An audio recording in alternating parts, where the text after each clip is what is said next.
A Grande Muralha da China é um dos monumentos mais conhecidos do mundo, além de ser uma das estruturas mais extensas já feitas pelo homem. Esta enorme fortificação, que em chinês é chamada de Shangsheng, ou Parede Longa, se localiza no norte da China, e devido ao seu valor histórico, cultural e arquitetônico, desde 1987 é considerada Patrimônio Mundial da Unesco. Este ponto turístico atrai pessoas do mundo inteiro e todos os anos recebe entre 15 e 16 milhões de turistas, sendo um dos destinos mais procurados de todo o continente asiático e sendo também o principal símbolo da China. A história de sua longa construção, que durou mais de 2.000 anos, teve início em 215 a.C., sendo que as partes finais de sua estrutura foram concluídas somente entre os anos 1368 e 1644. As obras tiveram início durante o reinado do imperador Qin Shi Huang, e posteriormente o trabalho continuou a ser feito nas dinastias seguintes, como a dinastia Han e a dinastia Ming. A fortificação tinha como principal finalidade questões militares, como proteger o Império Chinês de invasores nômades. Entre eles estavam os temíveis mongóis. Mas as muralhas também serviam para controlar tanto as fronteiras quanto a imigração e a migração, assim como também tinham relações com questões comerciais com outras regiões da Ásia. A Grande Muralha acabou se tornando uma importante rota comercial. A Grande Muralha da China se estendia desde a província de Gansu até a foz do rio Yalujiang, na província de Liaoning. Estudos recentes indicam que a Muralha da China tem aproximadamente 21.196 quilômetros de extensão. Em média, a muralha tem 7 metros de altura e 6 de largura.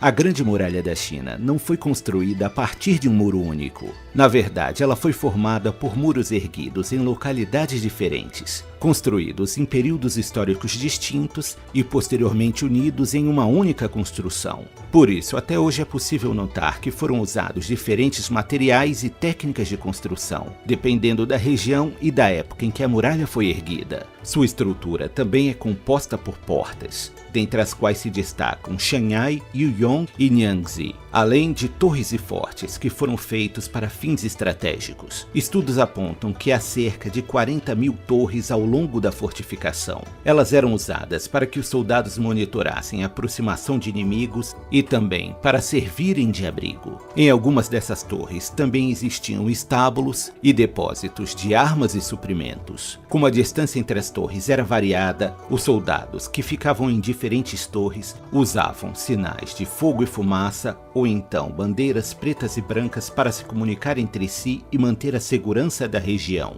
Estima-se que tenha sido necessário pelo menos 2 milhões de operários para sua construção. Dentre eles haviam camponeses, soldados, escravos e também prisioneiros. Há indícios que uma grande parcela desses trabalhadores faleceram durante a obra, em decorrência de temperaturas muito baixas e de uma alimentação inadequada. E há quem diga que um grande número desses trabalhadores foram enterrados entre os grandes blocos das muralhas ou em cemitérios improvisados ao lado da grande edificação. A Grande Muralha conseguiu defender grandes porções da China de invasores por séculos, mas não conseguiria deter os mongóis para sempre, e os descendentes de Gengis Khan acabaram por dominar a China. Por volta do ano 1677, o imperador Kangxi determinou o fim das atividades de manutenção e expansão da muralha, já que com o passar dos anos, seu papel estratégico havia perdido sentido. Apesar de toda a sua magnificência, alguns trechos da muralha sofreram grandes abalos. E visando a sua preservação, já foram feitas algumas restaurações em parte de sua estrutura. Por sua grandiosidade, certa vez a revista The Century afirmou que a Grande Muralha poderia ser vista da Lua a olho nu. No entanto, esta informação já foi desmistificada, e a NASA já confirmou que a Muralha da China não é visível do espaço sem o uso de aparelhos. Mas embora não possa ser vista do espaço, a Grande Muralha da China é um dos monumentos mais famosos e imponentes que ainda podem ser visitados. Além de sua grandiosidade, a paisagem que cerca a estrutura é belíssima, o que torna a visita ao local ainda mais encantadora. E é por tudo isso que a Muralha da China tem lugar de destaque entre as 7 maravilhas do mundo moderno.